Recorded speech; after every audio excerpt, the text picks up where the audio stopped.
কসবা ধর্ষণ কাণ্ডে একের পর এক চাঞ্চল্যকর তথ্য সামনে উঠে আসছে। অপরাধের সেই ভিডিও বানিয়েছিল মনোজিতের দুই সাগরেদ প্রমিত এবং জয়, এবং তাদের কল রেকর্ডার ইতিমধ্যেই তদন্তকারীদের হাতে, এবং ইতিমধ্যেই পুলিশ কমিশনার, কলকাতার পুলিশ কমিশনার দাবি করছে যে একাধিক তথ্য তাদের হাতে উঠে এসেছে।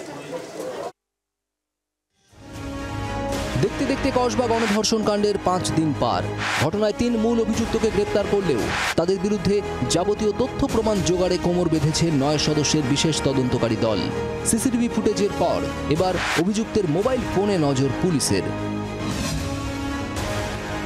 মনোজিৎ, প্রমিত আর জয়ীব কসবা ল কলেজের ঘটনায় এই 3 অভিযুক্তর সিডিআর অর্থাৎ কল ডিটেলস রেকর্ডে নজর পুলিশের। ঘটনার রাত থেকে গ্রেপ্তার হওয়ার আগে পর্যন্ত আর কার কার সাথে কথা বলেছিল অভিযুক্তরা? গ্রেপ্তার হওয়ার আগে কি ঘটনা সম্পর্কে কাউকে জানিয়েছিল মনোজিৎ? নম্বর চিহ্নিত করে তাদের পরিচয় জানতে মরিয়া তদন্তকারীরা। ঘটনার পরদিন অর্থাৎ 26শে জুন কলেজের ভাইস প্রিন্সিপালের সঙ্গে ফোনে কথা বলে মনোজিৎ। সিডিআর থেকে এমনই তথ্য মিলেছে বলে পুলিশ সূত্রে খবর। ধৃতদের জেরা করে আরও এক চাঞ্চল্যকর তথ্য পেয়েছেন তদন্তকারীরা। সূত্রের খবর, অপরাধের ভিডিও তুলেছিল প্রমিত ও জয়ীব। পরে সেই ভিডিও মনোজিৎকে পাঠায় তারা। মুখ বন্ধ রাখতে ফুটেজ দেখিয়ে ব্ল্যাকমেল করা হয়। ব্ল্যাকমেল করার প্রমাণ মিলেছে বলে সূত্রের খবর। নির্যাতিতা তার অভিযোগপত্রে জানিয়েছিলেন ঘটনার আগে বেশ কয়েকজন উপস্থিত ছিলেন সেখানে।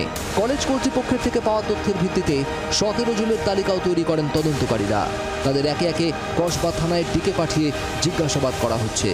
যেহেতু কেস খুবই সেন্সিটিভ আছে, we would not like to, আমরা খুব ডিটেলস আমরা কিছু দিতে চাইছি না। আমি এটাই বলবো, অনেক এভিডেন্স আমরা কালেক্ট করেছি, সেইগুলো অ্যানালিসিস হচ্ছে। বাকি যে ইনভেস্টিগেশনের প্রসেস আছে সেটা হচ্ছে।